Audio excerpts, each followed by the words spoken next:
Thank you so much for joining us. We're Education Watch Oklahoma, and tonight we're going to be digging into more discussions in our series Filling in the Gaps about how districts and the state can spend federal money in a way that addresses unfinished learning and just pandemic related issues that students are facing. Before we get into the show, first I just want to thank Ryan Welton. That's his band that you just heard his music off the top. Ryan is a multi-talented guy. Very thankful to have his support. And behind the scenes, I want to thank Scott Mitchell for producing the show behind the scenes, supporting Education Watch Oklahoma, both with his work and with sharing his Mitchell Talks platforms.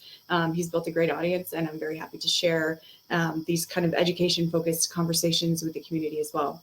So let's dive in. Our first guest is from Union Public Schools, Lisa Griffin, joining us this evening to talk about one of the big issues that I think a lot of students face in Oklahoma. Lisa, thank you so much for joining us. Oh, thank you for asking me to be with you.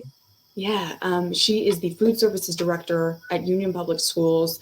Food insecurity was it's always a big issue, and it was a big issue during the pandemic. Talk a little bit about your work and what you're seeing with students now. Well, we have about 16,000 students at Union Public Schools. 71% are qualifying for free or reduced meals, so we do have a great need. We have a Hispanic population of about 39%, and about 26% Caucasian and 15% African American, and then a spattering of all kinds of others. But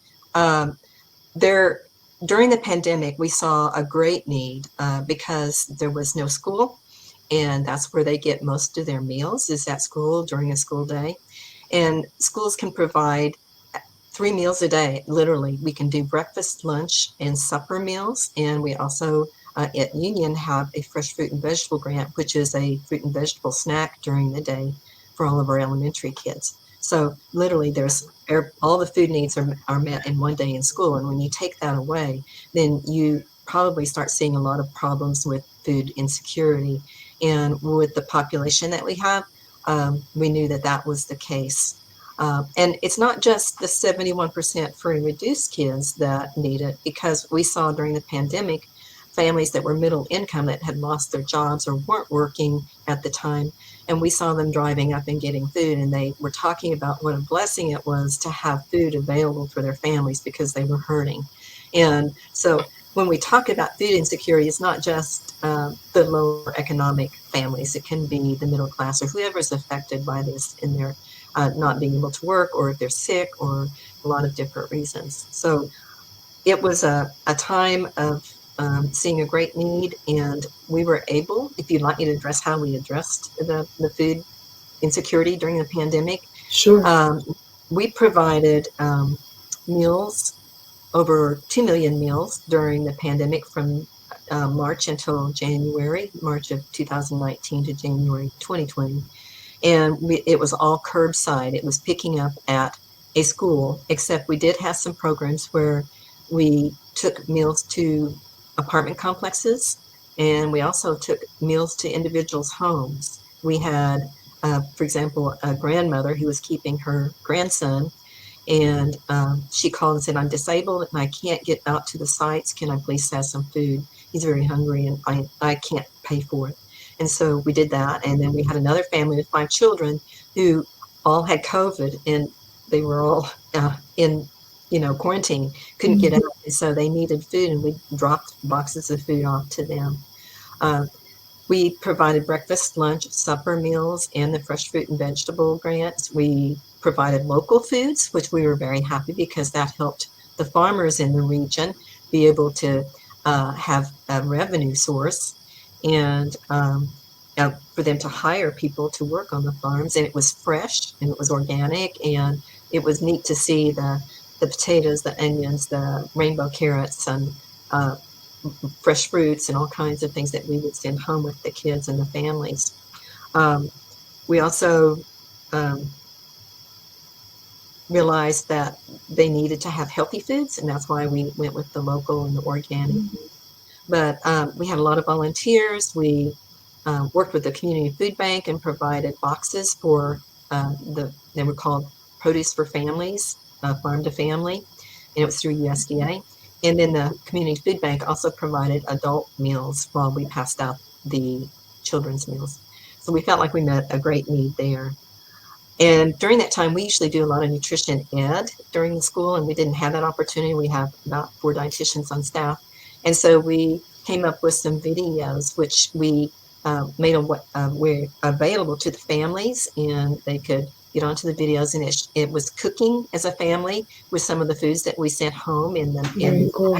it was. And it was to teach parents too, because a lot of parents don't know how to cook or do basic skills or eat out a lot or grab fast food or a quick trip meal, because they don't have the transportation. So we provided cooking skills, and in those videos we had a little bit of math and social studies and geography and history and science, and mixed all that curriculum together, just using the concept of food. And then we featured each one of our local farmers in each of those videos and showing the kids how the food grows, where it grows, and why it's good to eat this kind of food, and then here's a recipe.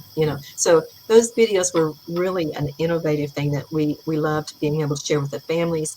And then once we got into school and had the hybrid type learning, where there was some still virtual learners and in school, the teachers could use those during lunchtime and let the kids watch them. And we had kids that came back and talked about recipes they had developed because of the videos. So it was a very neat experience from that, a very positive experience from that. Wow. And we heard these stories statewide during the pandemic, these sort of like heroic solutions to keeping kids fed, pivoting resources, pivoting busing schedules and services to deliver food instead of bringing kids to campus. And keeping up I think that's so cool, keeping up a lot of those efforts so that kids become, able to feed and care for themselves as well, and their families. I mean, I think it's so interesting the way that schools are often kind of this holistic family, service in many ways, and without a lot of those additional supports and, kind of life skills like cooking, like making a shopping list and those things, the kids' education is affected. And so, there's still this end goal, but, life skills, cooking, feeding the kids along the way becomes so key. One thing I was hoping to hear from you tonight as well, maybe just talk a little bit for anybody who doesn't totally understand, what happens when a child maybe didn't eat all weekend and comes to school on Monday. How long does it take for, if you have even meals that are skipped, what happens to a child's focus and their ability to engage with their curriculum? We do, even in this country and even in Tulsa, have children who don't get meals during the weekend. It's really sad. They come to school and they can't concentrate. If you think about, skipping one meal and how your stomach hurts and you can't think anything except I need something to eat, and then you might get very tired and don't have the optimum energy that you need to learn. And there usually is behavior issues, and we found that out when we did implemented breakfast in the class, because if kids don't eat the first meal of the day, they're already behind as far as nutrition and learning. Behavior issues arise when they don't eat. They are not able to be attentive to the lessons and learning. They lose their optimum learning because they're not able to be attentive to what is being taught and applying it to themselves. The math skills go down whenever they found if they didn't eat breakfast. And so that's just one meal. And if you go all weekend without that, it's even worse. So breakfast in the class is a very important program. We also had Backpack for Kids, which is a program that provides food in a backpack so other kids can't see who's getting it. And the very neediest children, and there's about 350 at Union, take this home for the weekend, and it provides shelf-stable foods that the Community Food Bank has provided to these kids, and the schools identify those kids. So it's not meeting all the needs, but hopefully it will. Now, during the pandemic, USDA allowed us to provide meals for weekends, and we took advantage of that and provided that during the curbside during the pandemic. extra meals to take home for the weekend. And that made us feel good because, again, like you mentioned, it does impact kids' learning if they don't have food for even 2 days. It's just an amazing, so simple, such a simple solution, but we need to just apply it to make sure people get food. Right. Of course. I guess, Lisa, what are some lessons that your district learned during the pandemic that you will, kind of continue on? Obviously, hunger was an issue with many kids, with many districts across the country before the pandemic, but any particular lessons or takeaways or, kind of creative solutions that kind of came out of trying to keep kids fed? Well, yes, there were a lot of them. I definitely being able to be flexible and adjust from virtual to in class to both, and then curbside classroom, um, virtual, doing all those different learning styles and being able to meet their needs with the nutrition. But also, as you probably heard, during the pandemic, a lot of people gained weight. They were nervous, they were anxious, they were depressed. There was a lot of suicide, and that's affecting kids as well. And I I see where they turn to food for comfort, and usually it's the wrong kind of food, and it's not the healthy kind. And so we developed a program that's being taught to address the social emotional needs of kids and social emotional learning, which a lot of teachers and educators are doing now because of the anxiety and the depression. And it's called Food Mood Connection. And it is a video. Again, we developed some videos for the teachers to use in the classroom to address, to show children the connection between their emotions and their feelings and what they're eating and how they can improve those. I mean, we all know that we've heard about sugar and how it's not good to eat, the pure sugar or candy or something like that, and it's true. But also, what is it that you can eat that can improve your feelings? And we focused on joyful, calm, intelligent, and powerful, because those are terms that kids can associate with. And we've given the video that shows all the foods that will help promote these feelings, and the science behind it, the psychiatry behind it, because it is a new field. It's called nutritional psychiatry. And it primarily focuses on things that we always hear about, that it's a way of introducing it to the kids, and it's the fresh fruits and vegetables, it's beans and peas and legumes and whole grain fiber, grain products that we always emphasize, Mm-hmm. and drinking lots of water and doing those kind of things. So, and we've actually gotten kids to eat lentil tacos, and because and I know Love that. ran out of lentil tacos the first time we served it, because it was one of our powerful foods, and we were promoting it in the classroom, and then in the cafeteria we identify our foods that promote these different emotions. So if they're feeling anxious, excuse me, then and we have a food that shows that they can help promote calm, then they know that that's a decision. They can choose that food and try to help themselves in that area. So that's something I think that is going to be a future thing for schools, as far as I hope for child nutrition and for teachers as well, when they address social learning. The other is just the community connections, like the community food bank. We had the schools coordinators. We had the produce company who provided the truck to take meals to the apartments. Everyone jumped in and tried to help make sure that we could get the food that people need. And as being a dietitian, I also think insecurity is not only just not the amount of food, but also healthy food and making the right choices, because I know a lot of people, due to many different reasons, maybe transportation, can't get to healthy food, and so they eat at a fast food place or a quick trip or something like that, where it's not always the healthiest. The other thing that's affected us is a rising cost of food, and that's caused insecurity, food insecurity.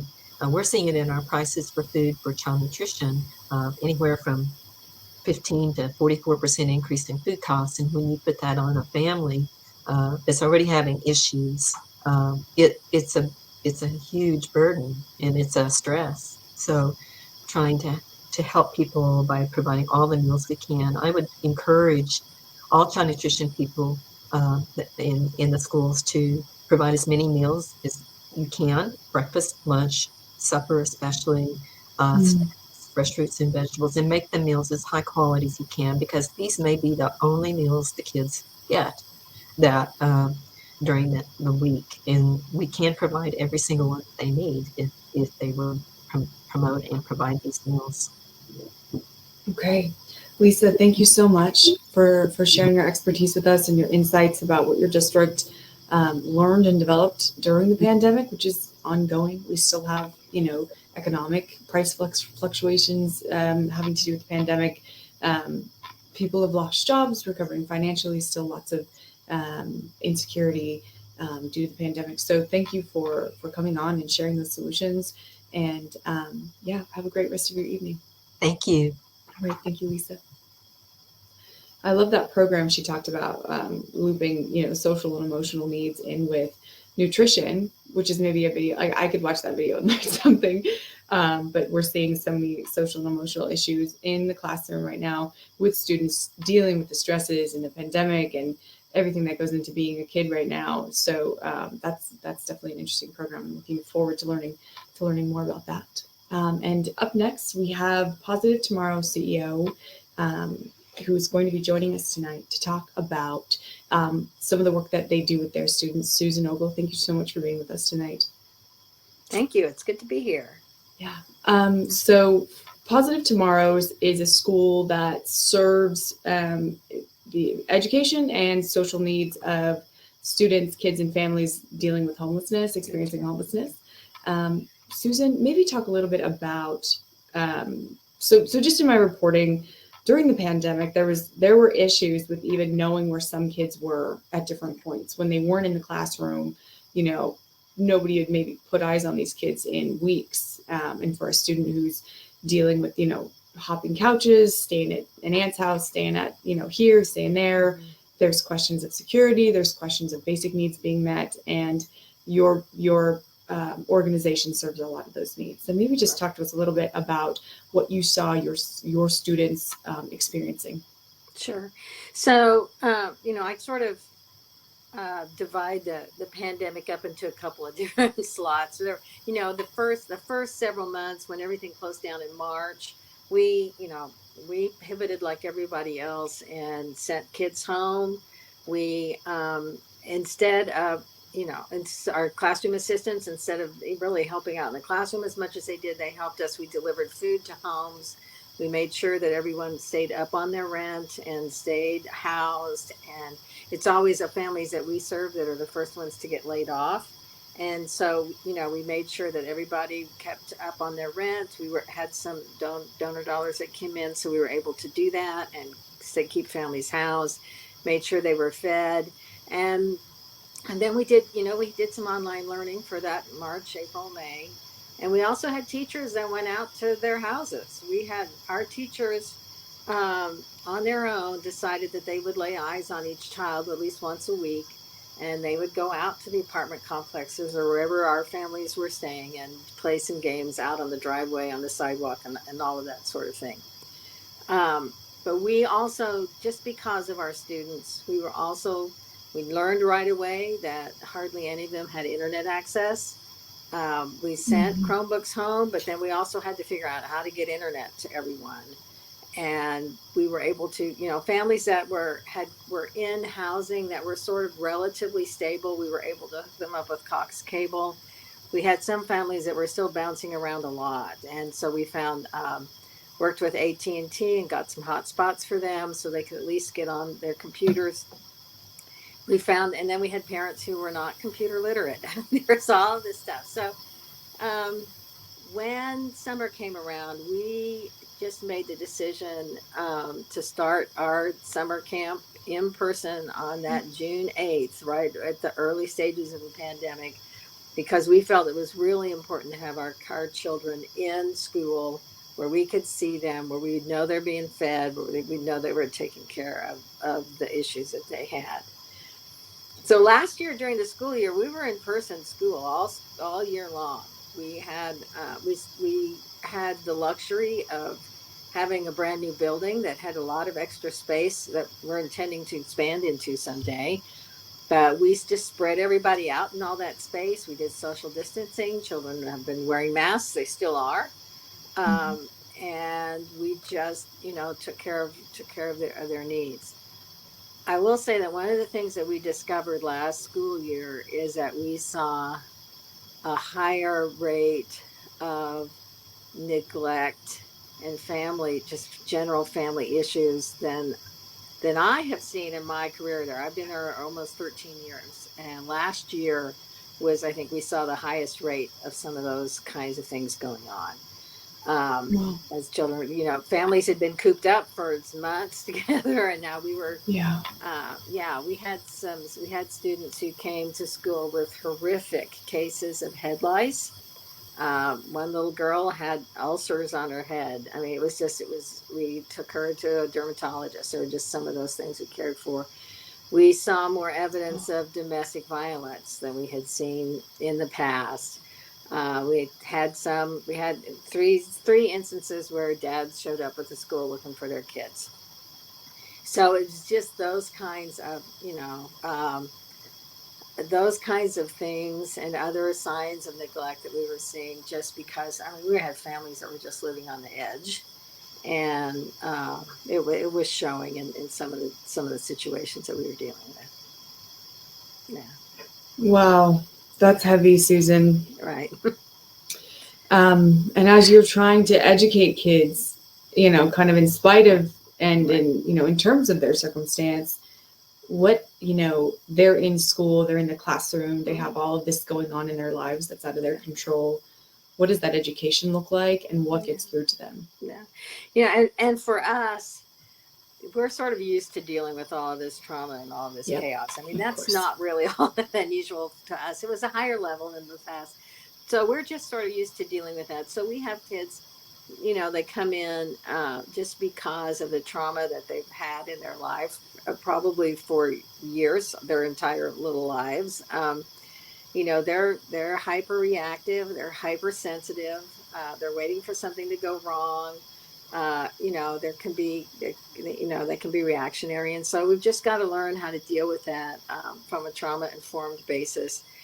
And so we just kind of take a deep breath sometimes, and we just chill. And if we have Yeah. try to keep, our teachers are really good at managing classrooms and keeping children calm and understanding when someone is about to lose it. And so we can, then you can just deal with that. However, if you need to go chill out in the hallway for a little bit, if you need to go sit in the library, all of those kinds of things that we can do. And just understanding where children are coming from, making sure, just like we talked, like the person ahead of me talked, we make sure that they're well fed, that there's food at home, that things are going well at home. And I guess that's the other piece of our program that's really important, is that we work with families.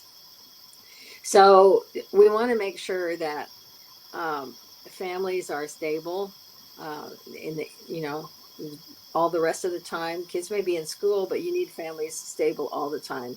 And so just making sure that, we have unemployed moms and dads, helping them kind of get over some of the hurdles that they need to get over. Um, and making sure that housing is available, or that they have a safe place to live. We've spent some money on motels this last year, just to make sure that families have places to live. Um, and that really, one of the issues that we're really seeing right now in our community is a lack of housing for Mhm. families. I mean, that still, and I think that's a result of the pandemic. We have a horrific lack of housing for the families that we serve. Um, we have been allocated 60 emergency housing vouchers. This is pandemic funding. 60 Mhm. emergency housing vouchers by the Oklahoma Housing Finance Agency. We have been able to use 20 of those to house 20 families. So we have 40 families right now with housing vouchers in hand they've got, I mean, that their housing is paid for. They've got guaranteed rent. We cannot find landlords that will rent to these to families. So that is a real problem for us right now. Is that we need those landlords. We have families with children that need to be housed, and so I mean I think that's an enduring problem that we're dealing with. So the units are available, but the landlords aren't taking voucher funded. Yeah, that's rent. what I understand. Is that it's Okay. just this is I get that it can be a risky group to rent to. But the thing that's they have evictions in there. Many of them have past evictions. They may have utility bills. There may be other issues, but that's what we do is that we help people get over those. So we have case managers that work with each family. We'll teach them how to be good renters.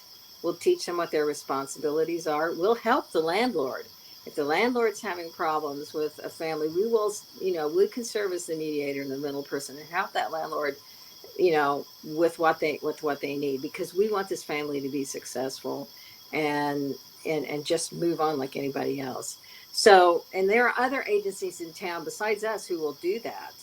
Homeless Alliance, there are other agencies in town that will step up and help case manage these families to make sure that they really learn what it takes to be a good renter and can follow through on that. And when you see a family that gets into housing, and so, they're kind of one of the big key needs is taken care of. Right. They've got housing first. What comes next after that? Well, they get their housing, and then there are other things that come. So we want to help them. We want to help them find really, steady employment. We want, our families aren't often able to realize dreams. And that's the thing we want to do. We want to, even adults have dreams. So, is there a profession that you want? What are you interested in? What would you like to do? We want to help them, whether it's go to school or go to some kind of a training program, or what it is that you want.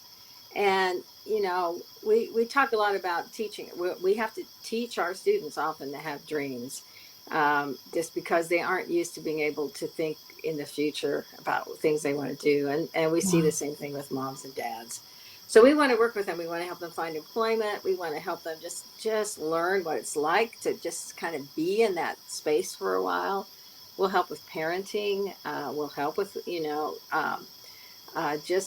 general things like nutrition and parenting and all of those kinds of things that we all need to know just to get through the day.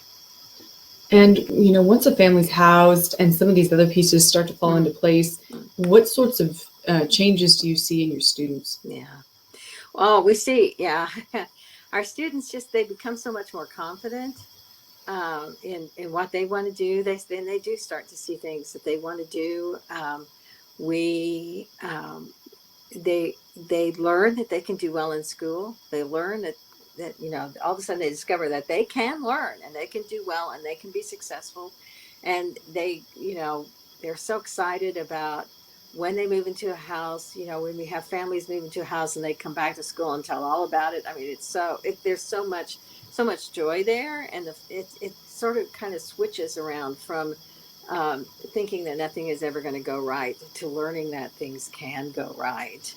So that's what we're all about, is just helping our families. I mean, this has been a rough 2 years. It's been rough, and we're seeing families that are beginning to come out of this, and it's a pleasure to be involved in the work.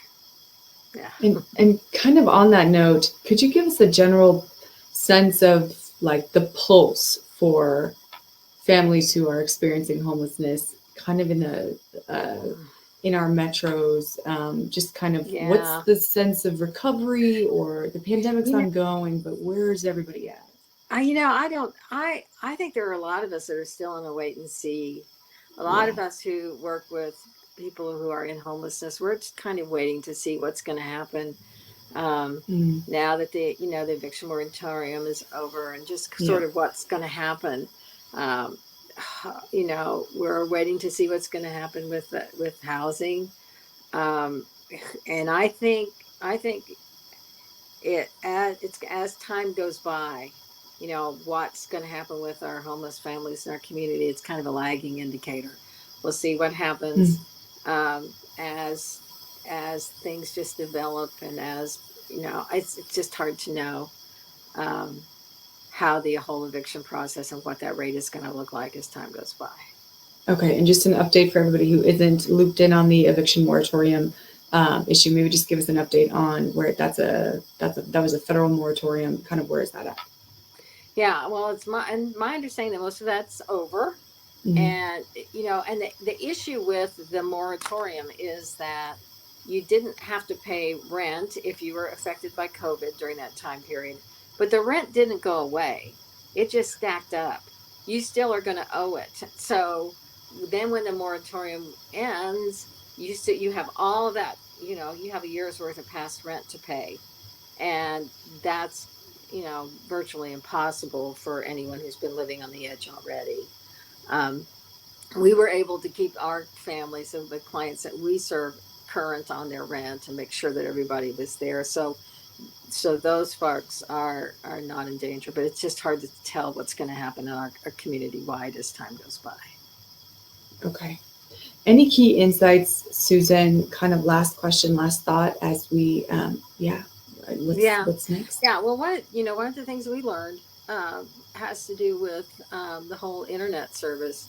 I think before that, we had pretty much, thought of having access to the internet and computer skills as being, kind of an extra that we could do if we had time. But we really learned through this process that it's necessary. I mean, for even a child who is doing well with us and leaves us and goes to public school, if they don't have computer skills and internet access at home, they're not going to do well in school. So that's not in our society today, that's not a luxury, that's a necessity. And so we're working to help families get up to speed on that as well. The other thing is just it takes some creativity. Sometimes we have to just be willing to be creative and be flexible. And we've moved classes around and we spread things out and we went to homes, all those things that we hadn't done in the past. But creativity is something that you really need if you're going to deal with difficult situations like we've been in. Creativity and resilience, I think, are Absolutely. the takeaways. We need to learn that from our children. We have to learn that from our students because they've got that down. Yeah, right. Absolutely. Susan Ogle from Positive Tomorrows, thank you so much for joining us. We appreciate you. All right. Susan is the CEO and president of Positive Tomorrows. Again, that's a school in Oklahoma City that does kind of social services for families and students experiencing homelessness. So they serve that very key group that was affected in myriad ways during the pandemic. And like she said, kind of yet to be seen how these families will recover and what's going to happen with rent backup and housing. And of course, the kids at the middle of all of this, as we continue to see test scores into the future, and we see, kind of solutions applied to address their unfinished learning. We're, seeing as we go how this population of students who are experiencing homelessness are coming out of the pandemic or continuing to deal with the consequences. And up next, we have Magali Rivas. She is a staffer at Western Heights. Hi, Magali. How are you? Hi, I'm good. Thank you for having me. Yeah, thanks so much for being on. Appreciate you. How many kids do you have at Western Heights? Remind me. I have 3. You've got 3. Okay. Yes. Okay. All different ages. I have a high schooler and he's at Bridgestone, so it's kind of like a middle school setting, and I have an elementary school. Okay. And then remind me of your role in the library service at Western Heights. So I was in the library and I transitioned over to the high school as a kind of like a substitute teacher. So I was covering the Spanish class that, one of the teachers was out. So I was covering that class as well. Mm-hmm. Okay. And Magali and I have been talking for several months now about some of her work. Western Heights has a population of about 30% English language learner students. Mm-hmm. I think it's the kind of standing statistic. The community is about 50% Hispanic and Latino. Right. And so, during the pandemic, having materials and communication in Spanish was super key for these students, not just in Western Heights, but at many districts across the state. Absolutely. Magali, talk to us a little bit about what you saw with English language learners, students, and families where Spanish is the first language, as they were dealing with, coming in and out of the classroom, all of the changes in protocols and transportation and everything else. Well, I think what I noticed right off the bat was, and somebody else had pointed this out to me, was just wearing a mask in general.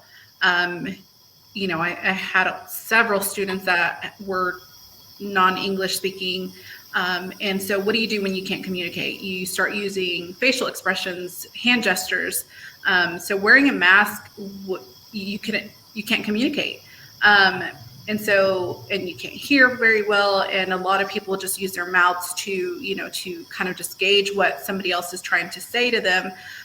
So I noticed that was, that's one of the things holding back, and just the lack of communication in Spanish. A lot of these parents were just lost, specifically at Western Heights. I mean, we had about over 400 days without in-person school.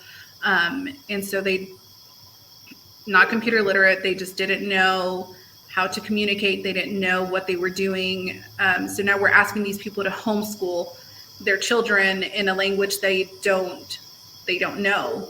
And so those children are coming in, they were already behind. So now they're even further behind because they just spent 400 days not knowing what they were doing. And I saw a lot of a lot of parents just give up. Sure.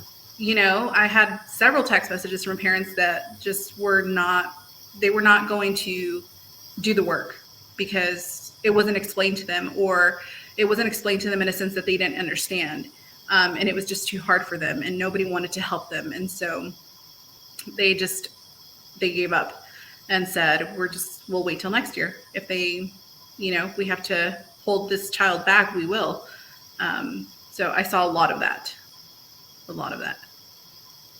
And where did you kind of start your work? So Magali translated, I think, like every syllabus in the school into Spanish. So parents at least knew what was expected of the curriculum.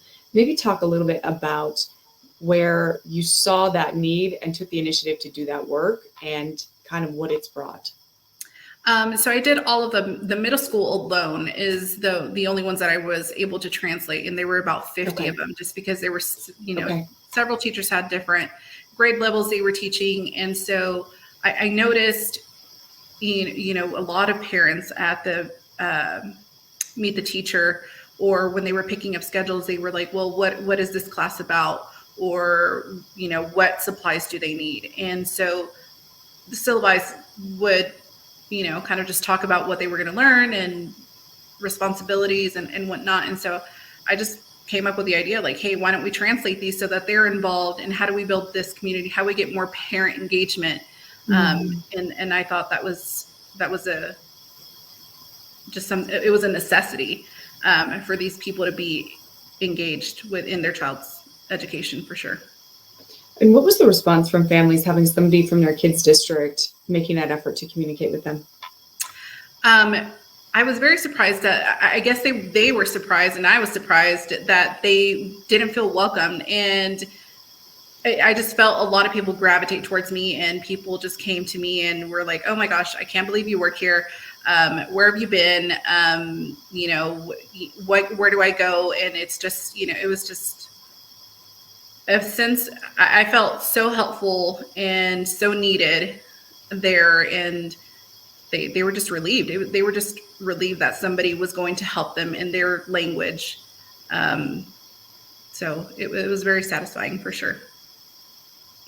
It's kind of ranged in recent years between kind of 3,400 and 2,700 students at Western Heights right now. I think the kids, it's about 3,100, 3,000 kids, with a lot of Spanish speakers. It's, I think, so key that you provided that service. And I think it indicates, something that should be taken seriously moving into the future.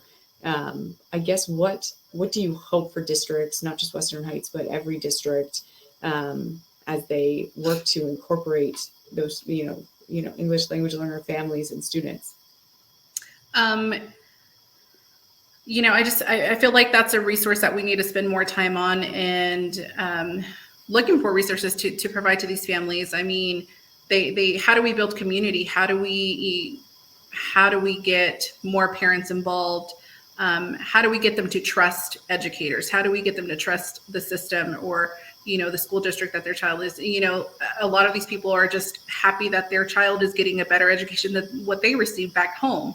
And so they settle and don't know what's going on and just go with the flow. But it's how do we take that extra step and get them involved a little bit more. I think if we used, more or put more effort into that, I think we would have better turnout as far as grades and just children doing better in school.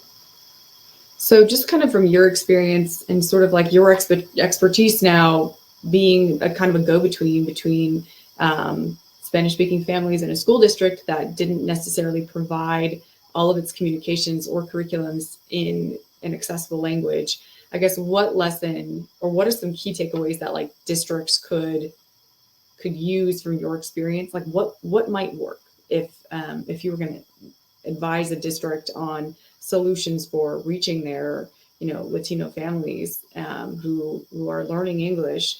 What are some of the ways that districts can do that?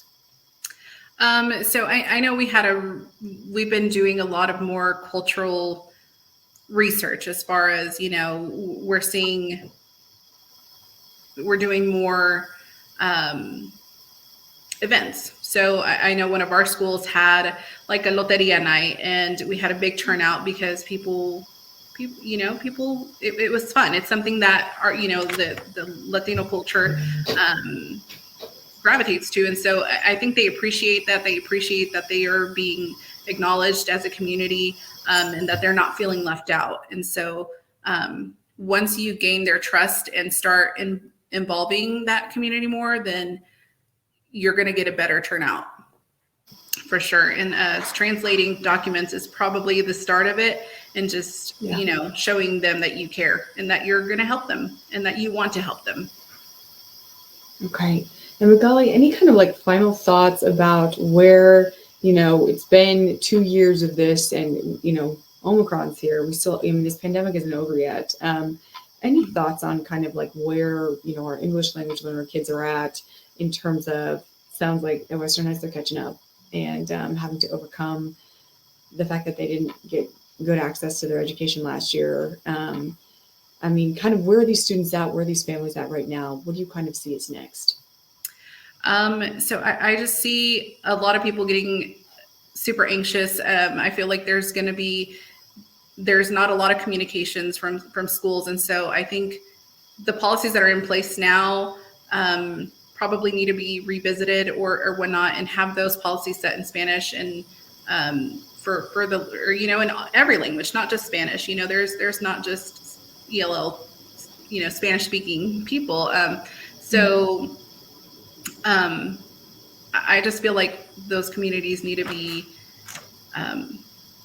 targeted more in communication. And so I think they're just feeling a little lost. We're feeling a little lost for sure. Okay, Magali, thank you so much for being here and for your time tonight. I know you're home with your kids, so we just appreciate you coming on. Okay. Thanks so much. Well, all right. Thanks. Take care. You too. I just think it's so interesting that I believe the statistic for public schools in Oklahoma is that about 50% of kids are Latino or Hispanic, and in certain areas of the metro here in Oklahoma City and schools statewide, there's also a high percentage of English language learners, and I think it's a very interesting question. What is going to be done to reach those families and to reach those kids?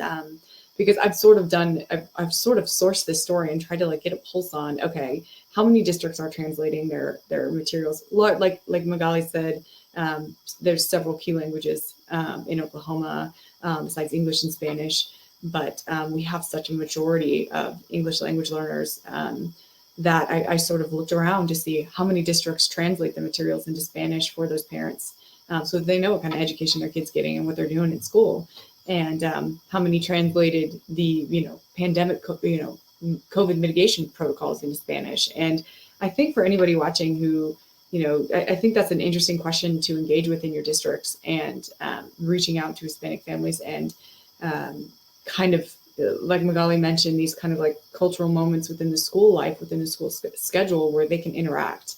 And, she had this really cool effort, just took it on herself to translate the middle school syllabi into Spanish so those teachers could be just a little bit more prepared to send their kid to class.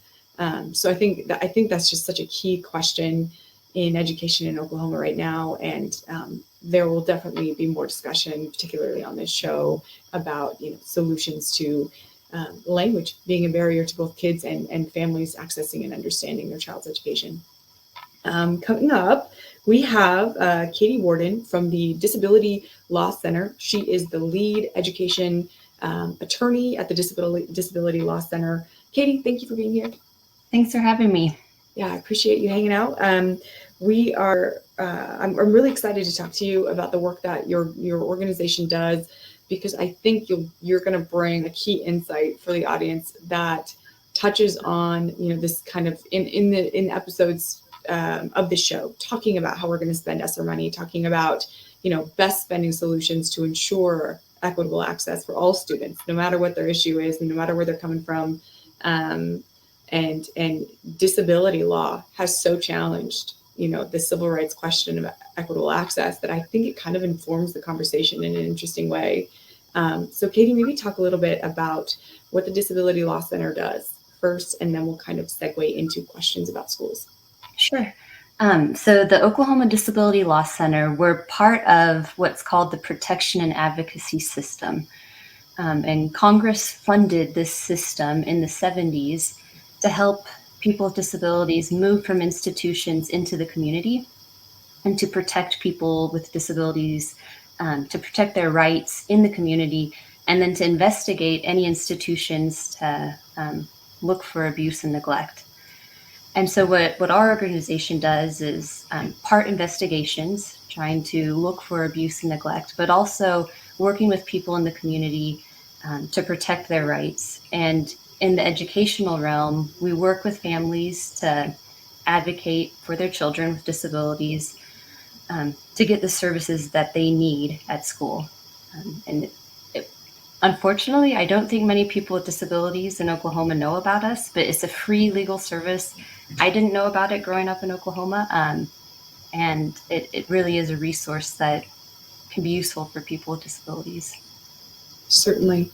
And during the pandemic, I mean, there were all sorts of,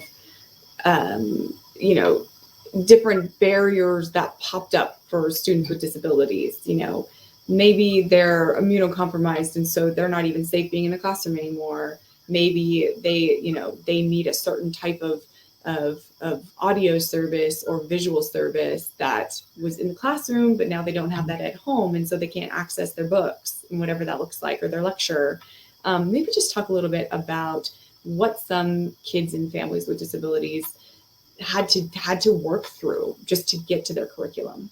Yeah, sure. So I think it's really important whenever we talk about students with disabilities, just to have in mind how diverse the group is. Just like you said, that these are students who have asthma and diabetes, students who have Down syndrome and autism, students who use wheelchairs, students who are deaf or blind, students who have mental health diagnoses. So it's this really diverse group of students who have very unique needs.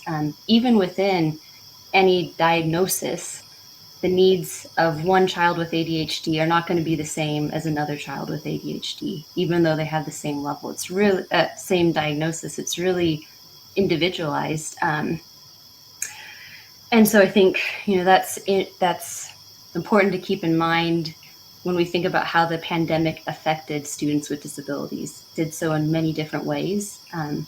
So like you said, with school closures and in the beginning of the pandemic, we saw that um, many kids with disabilities, they just didn't get the services that they got at school, especially in the first few weeks in that spring.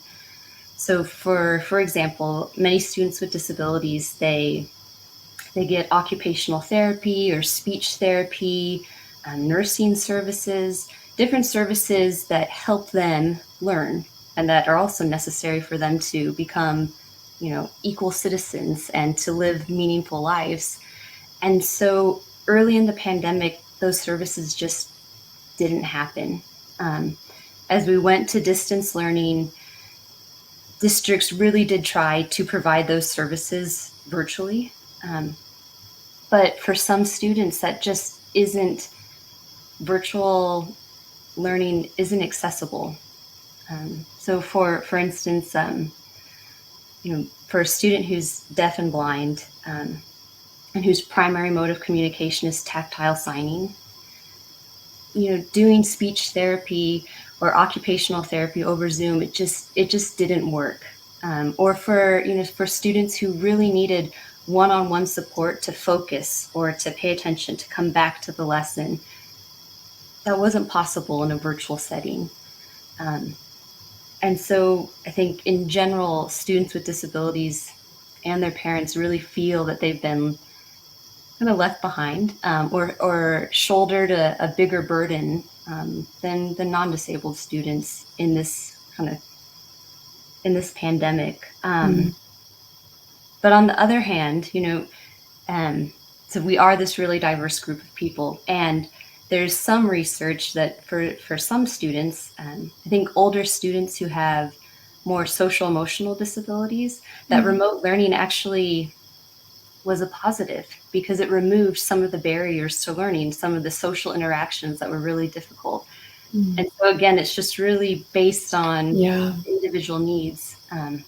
Of course, for students who have medically kind of medical disabilities or complex medical needs, they've had really a different experience where they probably still need in-person learning because maybe they have needs that aren't met over Zoom, but they're faced with kind of an unsafe situation, and they're stuck, and they've been stuck, and I think are still stuck trying to figure out which needs do you prioritize, which risk do you take. That's been pretty tough to hear from families, those kinds of decisions that they're making, where they might be deciding, my child with maybe a social emotional issue will benefit from being in a classroom, but then they and continue to develop and grow in the ways they need to. Plus, they'll be in the classroom with other kids, which might be their joy, and then or maybe they're threatened because they have a bad lungs or something like that. So. I mean, the trade-offs and the question is impossible. Yeah. Katie, how about some solutions? This is a tough conversation, and it's an open wound still among the families of kids with disabilities that in many ways there's many are not back in the classroom, or they're back in the classroom with added risks. There's been lots of legal battles and legislation that's challenged and addressed COVID mitigation in classrooms. So that's been a whole nother layer to this conversation. But I guess with the federal ESSER money that's available, what are some of the solutions that your organization has identified in terms of ensuring that their population of students with disabilities is getting equitable access? So the funding really is, districts have a lot of flexibility to use the funds in various ways. And so they can really tailor it to the needs of individual students, to use those funds to support whatever educational needs an individual student with a disability might have. And so the research is pretty clear that students with disabilities in general, have better educational outcomes when they're included with their non-disabled peers and they get individualized supports. And so one way to use the funds is to work towards those more inclusive classrooms where kids with disabilities are in classes with kids who don't have disabilities, but there's maybe one-on-one assistance when needed for a certain student, or there's other forms of assistive technology, kind of voice to speech or audiobooks that would allow a student to be doing the similar work to their peers. So districts have a lot of flexibility in figuring out what their individual students with disabilities need. The National Council on Disability, it's a kind of a federal independent agency that provides recommendations on any sort of disability topic. And they're recommending right now that districts use some of the funds to provide makeup services or compensatory services for kind of that first period of time when schools were closed, and then maybe during distance learning when some of the services didn't really happen as effectively as they could in person. And the National Council is suggesting just assume that kids with disabilities need those services instead of kind of getting into, are we really going to provide this to every student with a disability, but maybe just err on the side of giving students with disabilities more. Okay. Yeah. And talk a little bit about, I've sort of posed this question to the other guests as well. We sort of talk about the pandemic in the past week, the past tense, those first few weeks of the initial shutdown in spring of 2020 was especially intense. There was lots of transitions into virtual and back and forth and A/B schedules. And we're sort of also in the midst of it. I mean, there's still risks in the classroom. And I think for students with disabilities, they're actively, and their families are actively making choices about how to best serve their students. So I guess, what do you see that's kind of ongoing, that obviously some unfinished learning questions and then best practices to address those, but what's kind of ongoing in this community and in the needs of this community that could be addressed? So of course, for students with disabilities who also have medical needs or are at higher risk of severe disease, that's an ongoing struggle for their families. We're also seeing kind of issues with identifying potential students with disabilities. So school districts have an obligation, not just parents, but school districts too, to try and figure out, is this student a student with a disability, and might they need special education to help them kind of progress? And so that's really hard to do virtually, to identify students with disabilities. And so I think we're seeing that in Oklahoma, but also nationally, that, what are we going to do now that we have students who maybe weren't identified during virtual learning and have some pretty significant kind of needs, and deciding whether or not those needs are a result of the pandemic disruption in general or connected to a disability. And then I think behavior, we're also seeing that kids, many kids with disabilities, they need stability and routine, and these kinds of big changes and transitions, going back into the classroom, being around that many people, following classroom routines, that can be very difficult. And so figuring out how to, what each individual student might need to adapt to being back in a class. We're seeing a lot of behavior kind of issues and worries. Yeah. Okay. And maybe and we were kind of talking about this earlier, but just give us kind of like a general feel for, where the Disability Law Center is at right now in terms of, the way that you're seeing Oklahoma schools. This is a very general question.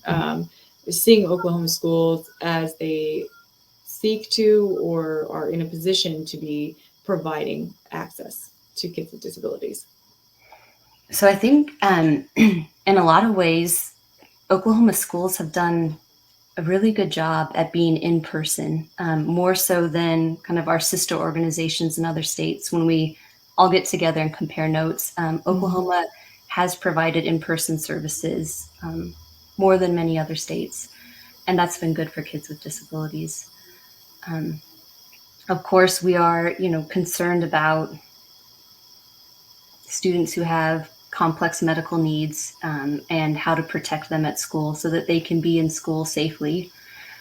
And, the pandemic in a lot of ways didn't change. It didn't change special education law. That the students still have the same rights and same protections. And I think our organization's trying to be realistic that this is a difficult time for everyone. I think schools really, the teachers that I've gotten to interact with have done so much for students with disabilities, trying their very best.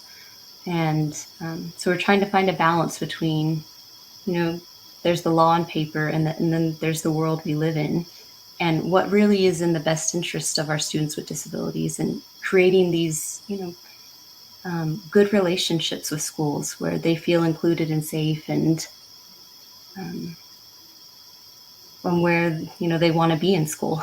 They want to feel, I don't know. Sure. Yeah.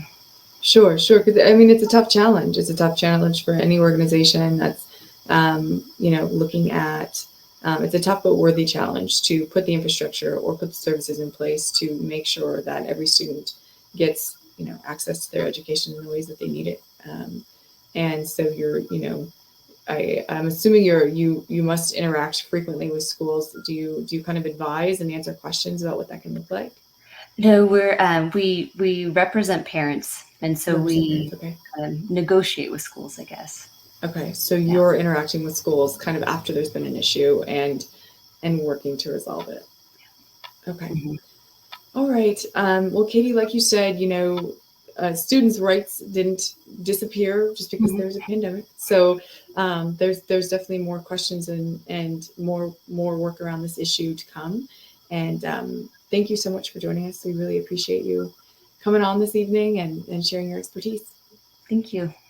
Have a good evening. You too. So we just heard from several representatives of groups that have of students who suffered disproportionately during the pandemic. So it was a bit of a heavy conversation because it's uncomfortable. It's tough to think about, food insecurity among children, which longstanding issue, even bigger issue during the pandemic. Like Lisa Griffin talked about at Union Public Schools, they've come up with some creative solutions, and I want to highlight those a little bit before we close the show. Lisa Griffin talking about, this kind of, the video program that they developed, teaching kids how to eat for their mental well-being, which I think is a lesson that every adult could probably also benefit from. But there's, so many creative solutions that have come out of having to address some of the very tough moments in the pandemic where resources were being pivoted to meet the basic needs of students through the school system as schools sought to continue educating kids in the light of a lot of the barriers that were in place. So, we heard from Susan Ogle with Positive Tomorrows looking at, how do you work with transient students who are, home to home, like bouncing, maybe couch surfing. Maybe there's some questions of their safety when they're at home. Maybe there's some questions of their basic needs being met. They do challenging work year round, but I thought it was encouraging to hear from her that they lean into their students' resilience and creativity and coming up with solutions. And, the big solution she talked about was, this kind of housing first idea in addressing lots of issues that come with homelessness, in terms of job security, health for people who are experiencing homelessness, of course, stability for kids. And so she's asking that landlords accept the vouchers that their families have to secure more permanent housing. So really an interesting conversation from her. Again, Positive Tomorrows is a school and kind of a social service that primarily serves families who are experiencing homelessness. And then we heard from Magali Rivas, who is she works in high school now, Western Heights. I connected with her when she was working in library services, talking about how their district is addressing the needs of Spanish-speaking families who were not able to access curriculum information, maybe COVID mitigation policy information during the pandemic. And that didn't just happen at Western Heights, that happened in a lot of places. There was also some great examples of districts like Oklahoma City Public Schools tends to translate everything often and well. And so there's some great examples of Spanish materials in the community and the way that schools are reaching those families. But Magali, she's got 3 kids in the school system. She's communicating with Spanish families, Spanish-speaking families, and kind of this go-between with the school, emphasizing that creating cultural moments where they can interact and engage with their school has been key. That was a great solution. And then, she talked about translation is just the first step in getting these families looped in with their kids' education. So really interesting thoughts from her. And then, of course, from Katie Warden, this question of students with disabilities and where they fall in the pandemic and in accessing their education is both a question of civil rights and a challenging question for districts seeking to, and for families who are having to make very tough choices about their child, who might have, like Katie said, complex medical issues along with maybe some learning related disabilities or issues. So, again, talking about one-on-one tutoring for that population and lots of students who have unfinished learning, it continues to be a rising topic. Having kids with disabilities in their classroom in person with kind of one-on-one support, a key solution that Katie talked about. So again, thank you all for kind of reviewing some of these tough questions as we talk about the best ways that districts in the state can focus pandemic-related relief money for this 3-year time frame that it's available in order to best bring kids back up to where they could be and kind of evolve districts forward, moving through the ongoing pandemic and out of some of the most difficult days of it. And so again, Augusta McDonnell, I am from News 9. We're streaming on News on 6. And big thanks to Scott Mitchell for sharing his platforms with us. He's behind the scenes now. He's got a bit of a flu bug, so if you know Scott, send him some love. And also big thank you to Ryan Welton at News 9 and News on 6, who manages a lot of the digital technical aspects of this. And then of course his music plays off the top. So thank you so much for joining me. I'm Augusta McDonnell for Oklahoma Education Watch.